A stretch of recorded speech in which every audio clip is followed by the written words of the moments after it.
Delphine Lalaurie, la sádica asesina de esclavos.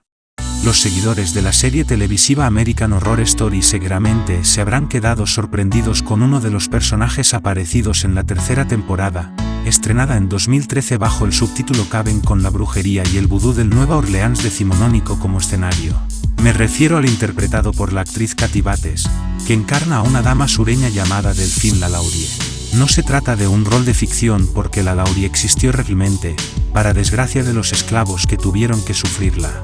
Nació en 1780 de una familia irlandesa apellidada McCarthy y emigrada a América pero con holgada situación económica, de manera que sus padres y sus 4 hermanos se movieron siempre en los círculos de la alta sociedad de Luisiana.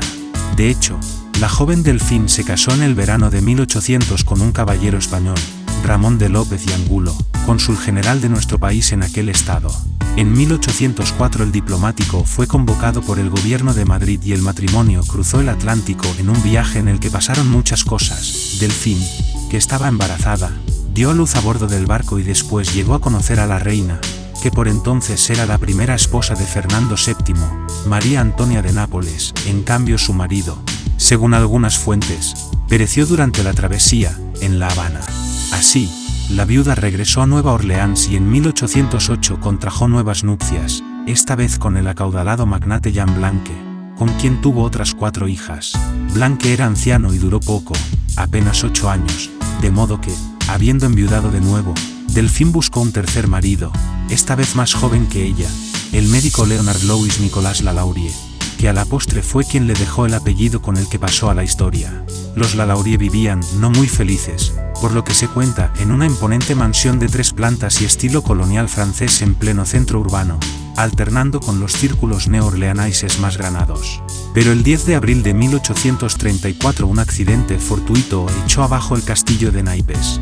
En aquella fabulosa residencia, que estaba en el número 1140 de Royal Street, y aún sigue en pie, aunque con un aspecto diferente por las sucesivas restauraciones por los usos diversos que tendría, se declaró un incendio que no la llegó a afectar más que levemente, pero que obligó a intervenir a los bomberos locales, quienes cuando lograron dominar el fuego y entraron a la cocina, foco inicial, se encontraron con una desagradable sorpresa, pronto ampliada al inspeccionar el resto del edificio.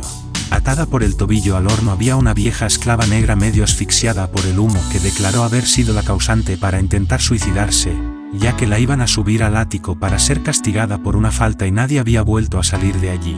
El pánico ante ese futuro, tan grande como para elegir un final así, se explicaba con el espeluznante panorama descubierto en aquella estancia superior, cuya puerta fue necesario derribar al estar cerrada con llave.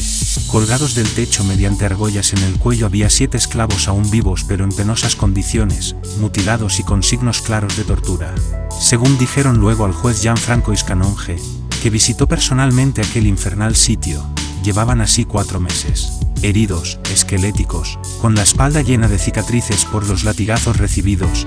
2 de aquellos infortunados fallecieron poco después de su liberación.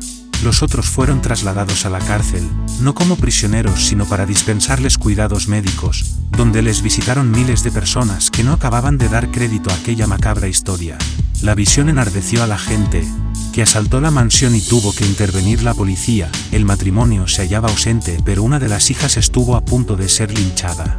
El caso es que los testimonios sobre el trato dispensado por el matrimonio a sus esclavos eran confusos e incluso contradictorios. Al menos en público, Delphine mostraba su lado más amable, se preocupaba por su bienestar e incluso manumitió a algunos, según los registros documentales, pero, a la vez, ya habían circulado rumores sobre todo lo contrario, con alusiones a una joven esclava que se había arrojado desde una ventana para huir del látigo, golpes y castigos salvajes por motivos nimios. El catálogo de horrores es amplio, aunque resulta difícil establecer qué es cierto y qué leyenda. Eso sí, el acta del juez pone los pelos de punta, amputaciones cosidas, collares de púas, lavados con sangre. El Museo de Cera local recrea el asunto. Ante todo esto, el doctor Lalaurie se portó de forma arrogante e impertinente con el magistrado, al que sugirió que no se metiese en los asuntos ajenos. Se supone que a este no le haría gracia el tono, y consecuentemente, abrió un proceso público que tuvo considerable seguimiento popular. Se ordenó excavar en los jardines, donde fueron exhumados varios cadáveres. Del fondo del pozo se sacó otro más, correspondiente a un niño. Los hallazgos exaltaron aún más a la gente y fue necesario seguir a puerta cerrada. No están claras las circunstancias exactas, pero, al parecer, la familia se las arregló para escapar en algún momento en medio de la turbamulta habitual, refugiándose primero en Alabama, donde el doctor se separó de su esposa. Esta dejó a las hijas a cargo de unos familiares y embarcó hacia París. Allí moriría el 7 de diciembre de 1842, con 67 años, según las habladurías, en un accidente de caza con un jabalí. Para entonces ya formaba parte de la historia negra de Estados Unidos, acrecentada en los años siguientes con la profusión de relatos cada vez más sádicos y explícitos, también más inverosímiles, sobre sus actividades criminales. Los Lalauries, como era la costumbre de las personas de clase social en ese entonces, tenían varios esclavos negros que vivían en una dependencia especial en su mansión en Royal Street. Las historias sobre el trato de Delphine Lalaurie hacia sus esclavos entre 1831 y 1834 varían. Harriet Marten escribió en 1838, según historias que los residentes de Nueva Orleans le contaron durante su visita en 1836, que los esclavos de Lalaurie parecían estar muy demacrados y desdichados. Sin embargo, en público Lalaurie se mostraba por lo general muy amable con la gente de raza negra y preocupada de la salud de sus esclavos, y los registros de la época muestran que Lalaurie emancipó a dos de sus propios esclavos, Jean Louis en 1819 y de Vince en 1832.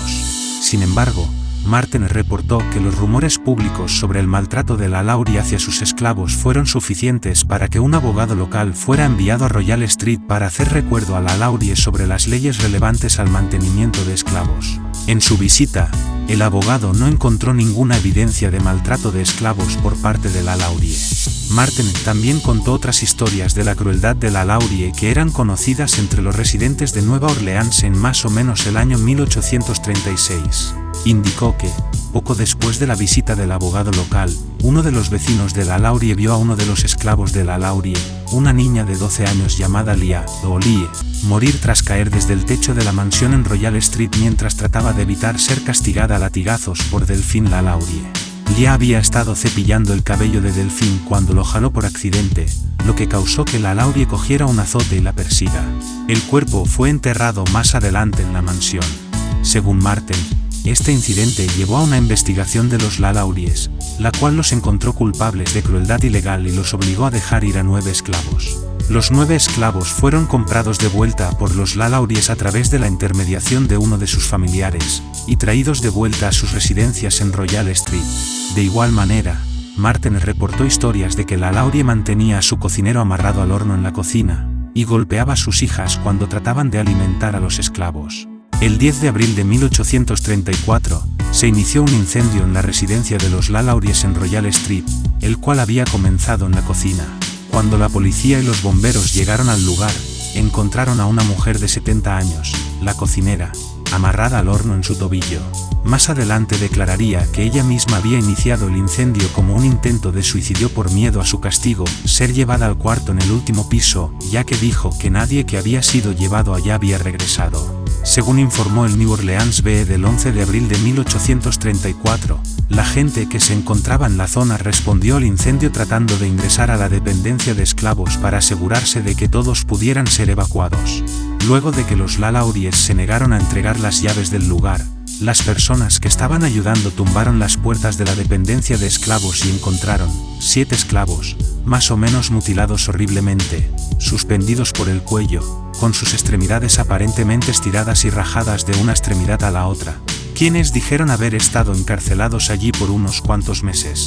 Una de las personas que entró al lugar fue el juez Jean-Francois Canonge, quien después declaró haber encontrado en la mansión Lalaurie, entre otros, a una negra, utilizando un collar de hierro, y una vieja mujer negra que había recibido una herida muy profunda en su cabeza, que estaba demasiado débil para poder caminar.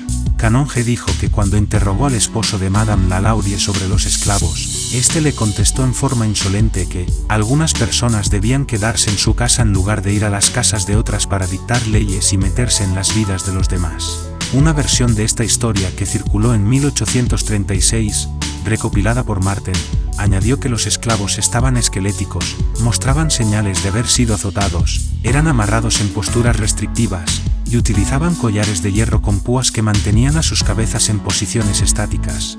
Cuando el descubrimiento de la tortura de esclavos se hizo bien conocido, una turba de ciudadanos locales atacaron la residencia de la Laurie, y demolieron y destruyeron todo lo que pudieron. Un sheriff y sus oficiales fueron enviados a dispersar a la multitud, pero para cuando la gente se fue, la propiedad en Royal Street había sufrido daños importantes, y no quedaba mucho más que las paredes. Los esclavos torturados fueron llevados a una cárcel local, en donde los pusieron a vista del público. El New Orleans BE reportó que para el 12 de abril, unas 4.000 personas habían ido a ver a los esclavos torturados para convencerse de su sufrimiento. El Pittsfield Sun, citando al New Orleans Advertiser en un artículo escrito varias semanas después de la evacuación de la dependencia de esclavos de la Laurie, indicó que 2 de los esclavos encontrados en la mansión de la Laurie habían muerto desde su rescate y añadió: entendemos que, luego de cavar en el jardín, se encontraron cuerpos, y una vez destapado el pozo de la mansión se encontraron más, entre ellos el de un niño. Estas declaraciones fueron repetidas por Martin en su libro de 1838 Retrospect of Western Travel, en donde indicó que el número de cuerpos desenterrados fueron 2, incluyendo al niño. La vida de la Laurie después del incendio de 1834 no está bien documentada.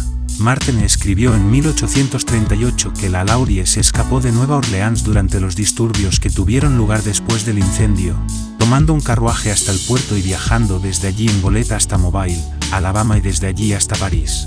Para cuando Martin visitó la mansión de Royal Street personalmente en 1836 aún estaba desocupada y muy dañada, con ventanas rotas y paredes vacías. Las circunstancias de la muerte de Delphine LaLaurie tampoco son claras. George Washington Cable reportó en 1888 sobre una popular, aunque poco sustanciada, historia en esa época de que la Laurie había muerto en Francia en un accidente mientras cazaba jabalíes. Sea cual sea la verdad, a finales de los años 1930, Eugene Backes, quien fue el sexton del cementerio número 1 de Saint Louis hasta 1924, descubrió una vieja y rajada placa de cobre en el pasillo 4 del cementerio. La inscripción en la placa leía: Madame la Laurie, na Marie Delphine McCarthy, décede a París, le 7 de diciembre, 1842, a LI de 6. En español, Madame la Laurie, nació Marie Delphine McCarthy, murió en París, el 7 de diciembre, 1842, a la edad de 67 años. La casa en la que vivía Delphine LaLaurie en Nueva Orleans cuando ocurrió el incendio de 1834 aún sigue en pie en Royal Street número 1140, en la esquina de Royal Street y la calle Governor Nichols, anteriormente conocida como Hospital Street. Con sus 3 pisos, fue descrita en 1928 como el edificio más alto en varias cuadras, lo que quería decir que, desde la cúpula en el techo se podía mirar hacia el French Quarter y ver la media luna del Mississippi antes que Jackson Square. La entrada al edificio tiene rejillas de hierro, y la puerta está grabada con una imagen de Phoebes en su carruaje, con una corona de flores y guirnaldas en bajo relieve. En el interior, el vestíbulo cuenta con un piso de mármol blanco y negro, y un barandal de caoba que sube hasta el 3er piso del edificio. El segundo piso cuenta con 3 cuartos de dibujo grandes conectados por puertas deslizables ornamentadas, cuyas paredes están decoradas con escarapelas de yeso, madera esculpida, repisas de chimenea de mármol negro y pilastras estriadas. Luego de que la Laurie huyera de los Estados Unidos, la casa estuvo en ruinas hasta casi 1836, pero en algún momento antes de 1888 fue restaurada hasta quedar irreconocible, y en las décadas siguientes fue utilizada como una escuela pública, un conservatorio de música, una casa pública, un refugio de delincuentes juveniles, un bar, una tienda de muebles y un edificio de departamentos de lujo. En abril de 2007, Nicolas Cage compró la mansión La Laurie a través de Hancock Park Real Estate Company LLC por $3,45 millones. Los documentos de la hipoteca fueron acomodados de tal manera que el nombre de Cage no apareciera en ninguno de ellos. El 13 de noviembre de 2009, la propiedad, valuada en ese momento en $3.5 millones, fue subastada como resultado de una liquidación bancaria y comprada por Regions Financial Corporation por $2.3 millones.